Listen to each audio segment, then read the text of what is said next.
Bore da. Bore da.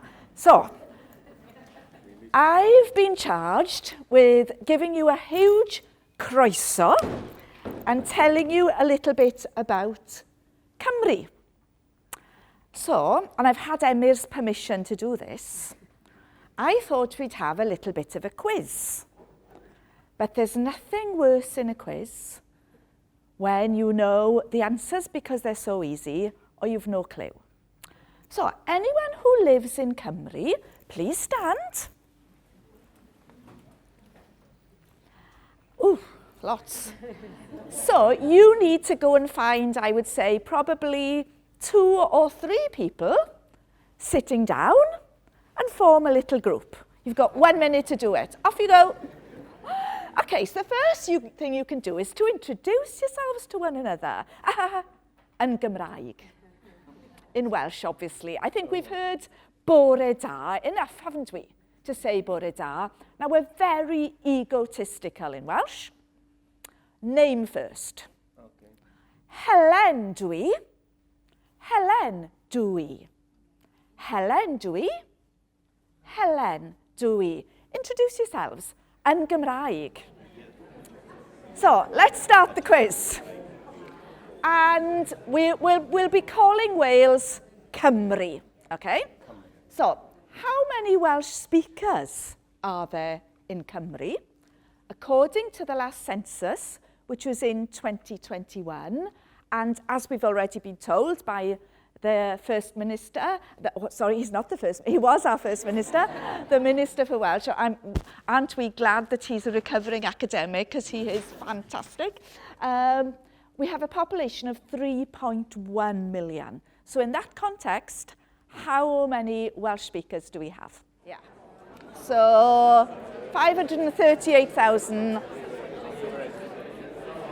Okay, who got the answer bang on? Who is correct? Oh, da iawn, fantastic. There or thereabouts. So, yeah, I suppose we in the language movement were quite disappointed when we saw the figures last time. There was a slight decrease. We've seen a decrease in the last 2 census figures. The 3 previous to that saw an increase. To give you some historical context, we were almost at 1 million speakers in the year 1911. But I'm sure our Irish friends this morning will recognise the kind of patterns, the language shift we have here in Cymru. We don't have a Gaeltacht, but the Welsh language heartlands are at the west of the country. As you see there, with the dark blue representing the densest areas of Welsh speakers. The dark blue now is over 55%. The map on the other side represents where we've seen the language shift. And I suppose we're sitting here in a blue area. And the blue area represents growth. But the growth is very small. But we're optimistic, aren't we? And we're here to ensure that that growth continues, and there's work being done in the Welsh heartlands. There's a project called Arfor, which is trying to bring people back to the Welsh heartlands and for investment. But obviously, we can't bury our heads in the sand. This is the context.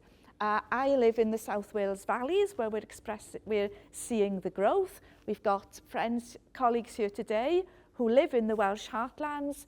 Rural depopulation, affordable housing is a huge problem for us. But Welsh Government, we're seeing policies, we're seeing local governments now using their powers to double the council tax and so on second homes. There are policies in place. And I think it's fair to say as well that we really need to attract more teachers. Yeah, we really need to attract more quality teachers. But let's get on to some more. So, what is the name of our national annual cultural festival, when and where it is held? And for the Alte family, this Emyr, mae'r unig lun o'n i'n gallu ffindio. This is the only photo I could find of Emyr, but it's important because Emyr is here competing at our national Eisteddfod, because if you didn't know, he's a very eminent poet.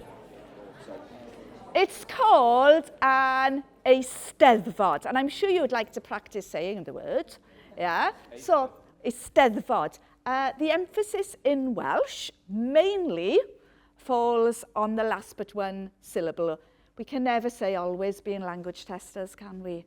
But mainly falls on the last but one syllable.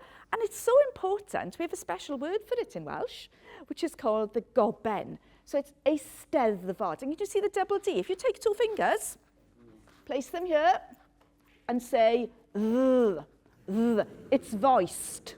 Everybody feel it there? Th, th. So if I say, unvoiced, voiced. And then a single F is a V sound. Eisteddfod. Everybody? Eisteddfod. Yeah, Eisteddfod. And the Eisteddfod is held in the first whole week of August. Where is it held is a key point in that it travels between north and south and different venues every year. And it's a huge festival. We attract about 160,000 visitors annually, which is really important. Matthew at the back lives in, well, a stone's throw from where the Eisteddfod was held 2 years ago, Matthew, and the boost for the local economy is so important. But the relevance also to us here today is that it's an extremely important place for people who are learning Cymraeg, because they get the immersion experience of a whole week of trying out their Cymraeg, their Welsh. And Emyr holds a ceremony on the first day. It's a 8-day festival. We have a ceremony to present our examination certificates at the Eisteddfod. And I think some people are drawn to the Eisteddfod for that day because they're part of the ceremony. What is the name of our highest mountain? You can see all the Welsh people start. And how high is it? It's called Yr Wyddfa. Yr Wyddfa. And can we have that same combination again, the Eisteddfod, and now we have Yr Wyddfa. Have a go? Brilliant. And it's only called Yr Wyddfa now. It did have an English name, which has been abandoned, and it's now called Yr Wyddfa. And this is where it is. So it's a little bit far for you to travel, but if you're here staying for the weekend, I hope some of you are, we also have a lovely mountain range called Banner Brycheiniog and Pen y Fan, less than an hour probably away from Cardiff if you'd like to visit somewhere tomorrow. Yr Wyddfa, again, hasn't been without its problems, especially since COVID, with so many visitors and the erosion of the paths and so on. And another piece of legislation we have going through our Senedd at the moment is a tourism levy, which, well, I'm speaking personally now, I think is something important. I think we can see money being put back into our communities, but it hasn't been universally welcomed, may be fair to say. But it's a piece of legislation currently going through our Senedd, and one of the if counties choose to impose this levy, they will be able to put money back into the Welsh language. So I think that's something which is really positive. And I suppose where you live, lots of you, a tourism levy is also something you'd see every day, but it's not here yet. Okay. One more question. We have our own Senedd, but in which year did the people of Cymru vote for devolution?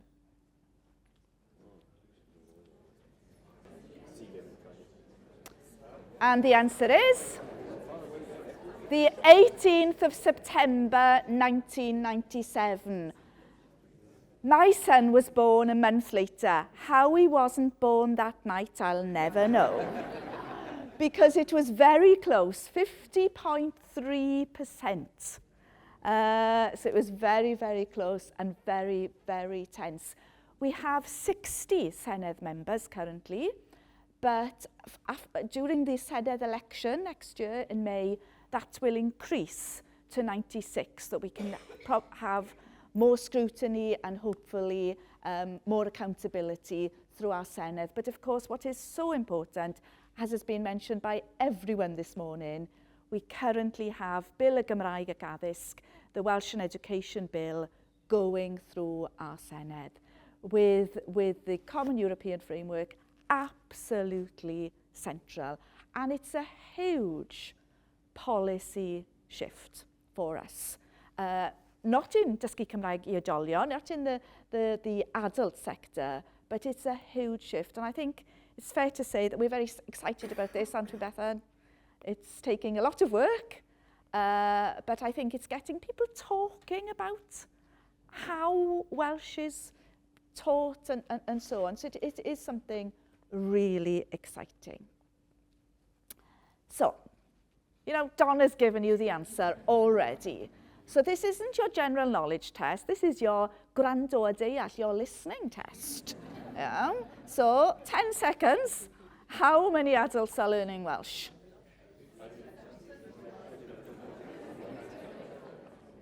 18.3 thousand. So at the Canolfan Dysgu Cymraeg, at the Welsh Language Centre, we had our first set of data in 2017-18. Previous to that, we didn't really have reliable national data. And we're so pleased this year to see us cross the 18.3. Before that, we were put in the 2019-20 spike. Obviously, that was COVID. And we had a unique set of circumstances. Even though we did well, we all hope we'll never see again. People in their houses with lots of time and looking for new skills. I don't stress very often, do I, Donna? But we expected to set up about 10 or 12 courses. And I think one weekend I had to create 120 courses. It was just unbelievable. But obviously it didn't last. But we're so pleased that we've even surpassed that COVID spike and we're on an upwards trajectory. But of course, that's the highlight. And I think it's really important that we know what comes underneath these headlines and that we strive for continuous improvement. So, 45% increase since the first data set. Individual learners we saw on the previous slide, they take part in maybe more than one course, more than one learning activity. This is what we have here. Again, a 6% increase. And this has been a 53% increase since the inception of the centre. But this is well, it's a table, not a pyramid, but this is the pyramid we are always striving to change and improve. We have colour-coded levels, but we already use the Common European Framework levels. They're just an integral part of our teaching in the dysgu Cymraeg sector. So 61% of our learners are at A1 level. But we are pleased that we have 25% at B1 or above and 2,500 at B2 and C1.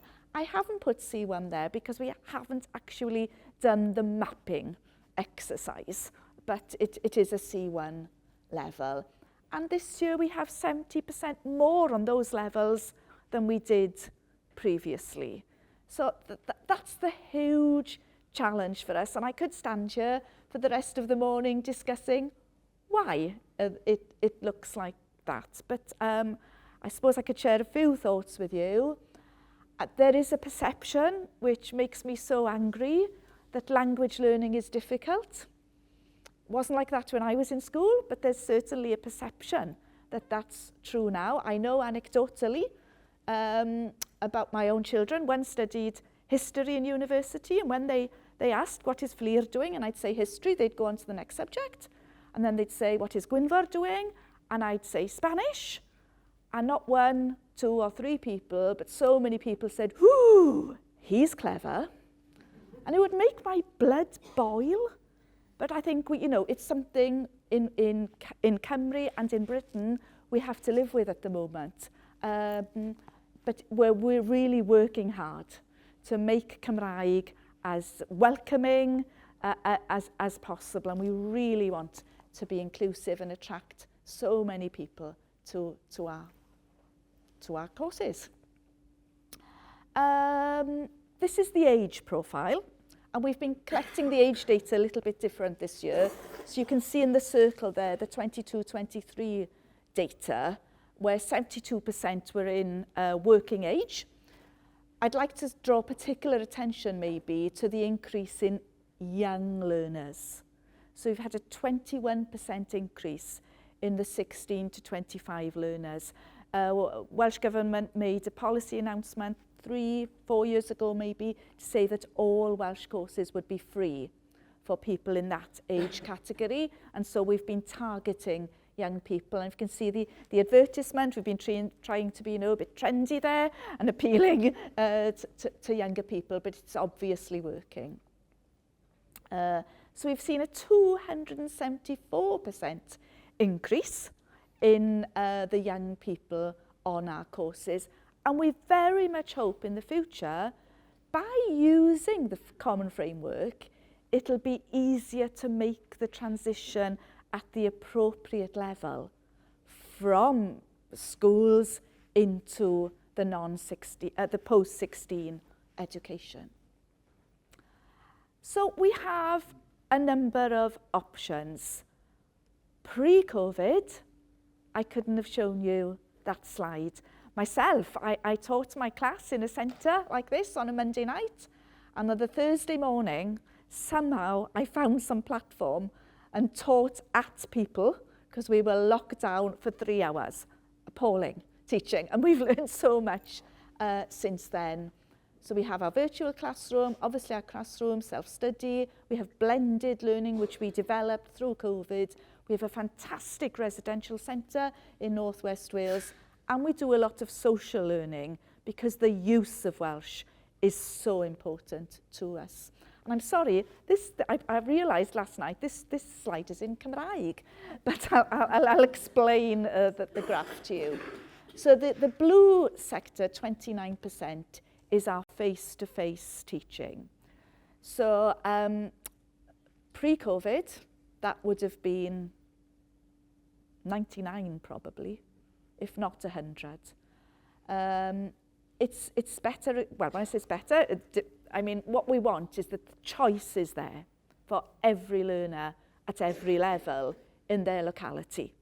So if they want a face-to-face course, that they get that face-to-face provision. And so it's increasing, yeah? The face-to-face is increasing now annually. 41%, the pink section there, are the online courses. 3% of the blended learning, but they could be in the pink section really because they're online. 24% then are self-study, and 3% is the residential centre at Nant Gwrtheyrn in northwest Wales. So that has been a dramatic change for us in the last 5 years.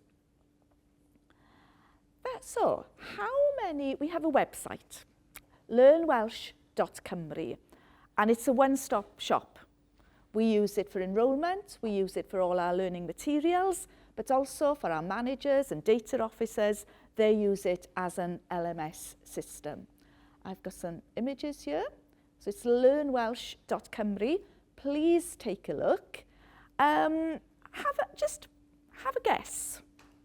how many individual visits were made in the last 12 months, and then I'll give you a multiple choice. But and the answer is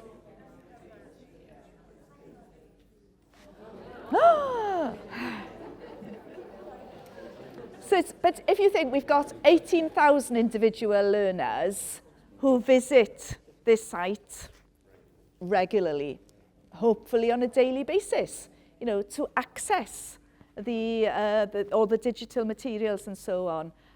So yeah, that's a real success. And then we get on, so Emyr will be telling us about how the exams and how we assess speaking. Now, our exams are completely voluntary. We're just talking about the adult sector. We hold A1 twice a year, so I think we got over 200 candidates doing A1 in January this year, Emyr? Yes. So how many do you think we have at each level sitting, well, enrolled for the exams this year? Have a chat. So the answers are on the screen.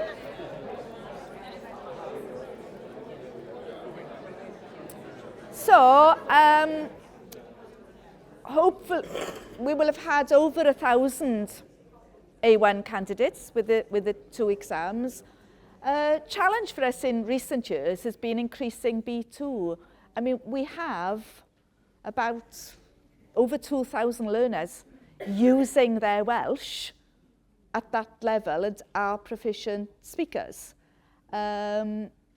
We've discussed why it's better this year. We've worked hard and it's better. So hopefully we're up again, you know, but people maybe by that level can see that they are using their Welsh.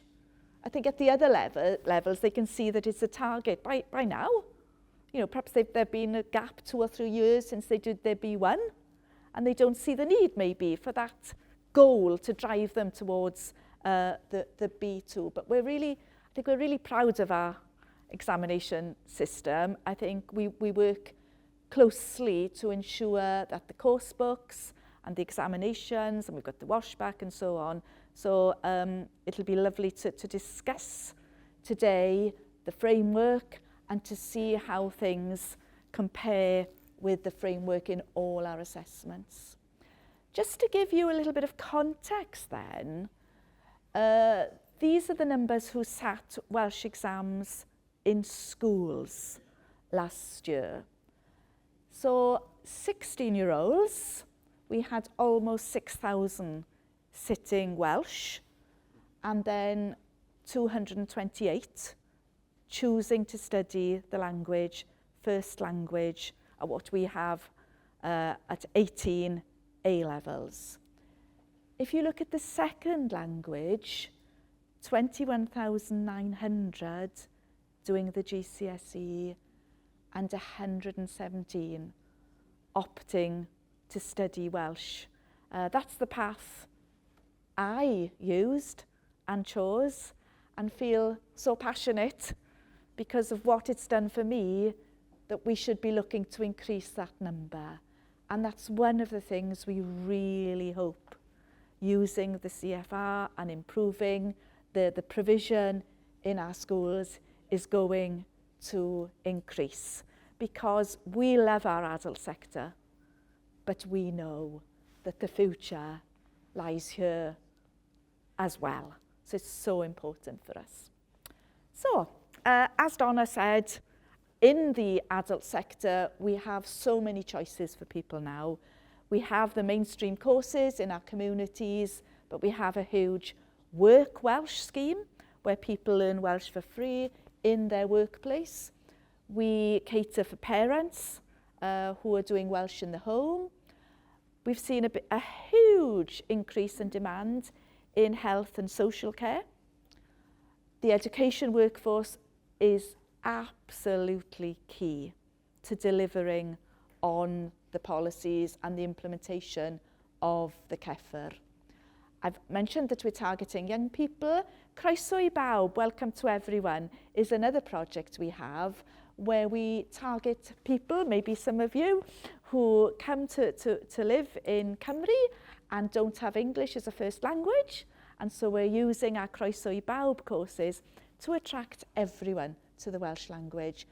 We're now turning more and more of our attention to the confidence building. And I suppose we've got so many people who've been through our Welsh-medium education system who then lose confidence. And maybe none of the agencies have really got a grip with this. This is something we've decided at the centre. We want to step into this work. And then the learner support, which brings me on maybe to the final slide.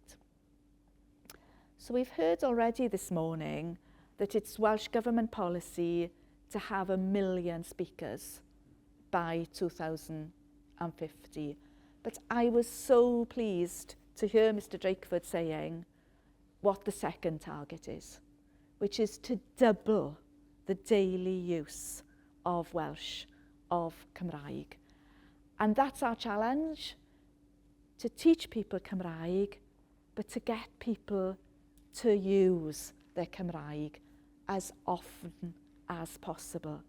So it's been a very, very quick snapshot, going from the hills and the mountains down to some statistics and putting, I hope, Cymraeg in a context for you, so that Emyr can now look in far more detail at the way we hold our assessments.